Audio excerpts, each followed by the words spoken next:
ৰোগ আমাৰ নিজৰ শৰীৰত জন্ম হোৱাৰ পিছতো ই আমাৰ বাবে ক্ষতিকাৰক আৰু ঔষধ যে হাবিত বা আন ঠাইত জন্ম হোৱাৰ পিছতো বা প্ৰস্তুত হোৱাৰ পিছতো ই আমাক উপকৃত কৰে। সেইবাবে এইটো সদায় মনত ৰাখিব, আমাৰ ভাল বিচৰা অচিনাকিজনো আমাৰ বাবে প্ৰকৃততে নিজৰ হয় আৰু নিজৰ কাষতে থাকি আমাৰ অপকাৰ কৰাজন আমাৰ বাবে সদায় অচিনাকি। ভাবিলে আচহুৱা যেন লাগিলেও একেবাৰে সঁচা কথা এইটো যে আজিৰ যুগত আমাক সহায় কৰিবলৈ কাৰোৰ ওচৰত সময় নাথাকে, কিন্তু আনৰ কামত বাধা সৃষ্টি কৰিবলৈ সময় সকলোৰে থাকে। এই পৃথিৱীত বৰ বেছি ভাল হোৱাটো আমাৰ নিজৰ বাবে কেতিয়াও ভাল নহয়। এই পৃথিৱীত মানুহবোৰ ইমানেই স্বাৰ্থপৰ যে সহজ সৰল সাধাৰণ মানুহবোৰে বুজিয়েই নাপায় যে প্ৰকৃততে তেওঁলোকক প্ৰশংসা কৰিছে নে ব্যৱহাৰ কৰিছে। কম শব্দতে যিজনে বুজি পায় সেইজন জ্ঞানী। মূৰ্খবোৰে যিমানেই নুশুনক লাগে ভাল কথা তথাপিও তৰ্ক কৰিবই। বিপদ দেখা পালে যিসকল পলাই যায় সেইসকলে ভীৰু আৰু স্বাৰ্থপৰ, আৰু তেওঁলোকে সুযোগ পালে ক্ষতি কৰে। সেয়াই লাগিলে আপোন বা পৰেই নহওক কিয়, এওঁলোকে নিজৰ স্বাৰ্থত মিতিৰ পাতে, দেখুৱাই মিছা মৰম। যেতিয়াই স্বাৰ্থসিদ্ধি হৈ যাব তাৰ পিছত আৰু কোনোদিন কাষত নাপায়। যদি আপোনাৰো এনেকুৱা কোনো চিনাকি আছে তেন্তে অলপ সচেতন হওক। হাজাৰ ব্যস্ততাৰ মাজতো যিজন পুৰুষে নিজৰ আপোনগৰাকীক এটা ফোন বা এটা মেছেজ কৰিবলৈ নাপাহৰে, সেই পুৰুষসকলৰ মৰম অবিশ্বাস্যভাৱে সুন্দৰ।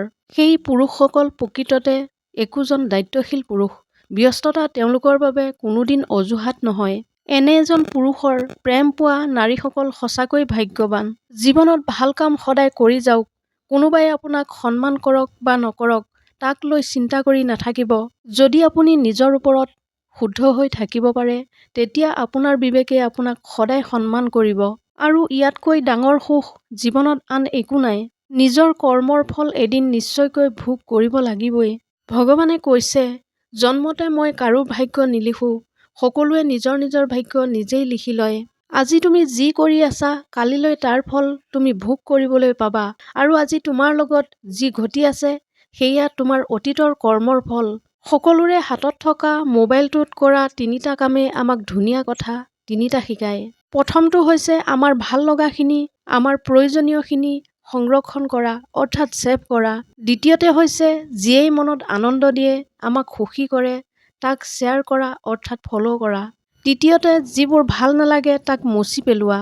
যদি আমি এইবোৰ কথা আমাৰ জীৱনত গ্ৰহণ কৰোঁ তেতিয়া আমি নিশ্চয় সুখী হ'ম। জীৱনৰ 5টা তিক্ত সত্য।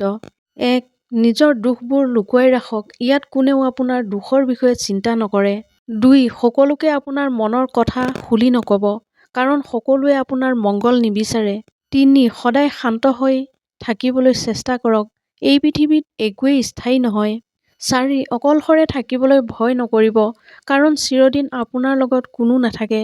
5. আনৰ ওপৰত বেছি নিৰ্ভৰ নকৰিব, আনৰ ওপৰত বেছি নিৰ্ভৰ কৰিলে আপুনি নিজেই হেৰাই যাব। ভাল ব্যৱহাৰৰ আৰ্থিক মূল্য নাথাকিব পাৰে, কিন্তু ভাল ব্যৱহাৰৰ দ্বাৰা হাজাৰজনৰ অন্তৰ জয় কৰিব পাৰি। এজন মানুহৰ চিন্তাধাৰা, বিবেক বুদ্ধি, স্বভাৱ চৰিত্ৰ, বিচাৰ বিবেচনা, মানসিকতা ইত্যাদিসমূহ কোন পৰ্যায়ৰ, ই মানুহজনৰ ব্যৱহাৰৰ দ্বাৰা বহিঃপ্ৰকাশ ঘটে। নিজতকৈ দুৰ্বলসকলৰ হৃদয় জয় কৰিব পৰাজনেই প্ৰকৃত সফল ব্যক্তি। সঁচাকৈয়ে ব্যৱহাৰে এজন মানুহৰ প্ৰকৃত চৰিত্ৰটো দাঙি ধৰে। আনৰ জীৱনত আপোনাৰ স্থান বিচাৰি ফুৰাটো বন্ধ কৰক, তেতিয়াহে আপুনি সুখী হ'ব পাৰিব। এটা কথা মনত ৰাখিব, বেছি সংখ্যক মানুহে মিঠা মিঠা কথা কৈ আপোনাক সন্মান নকৰে, আচলতে আপোনাক ঠগিবলৈ চেষ্টা কৰি থাকে।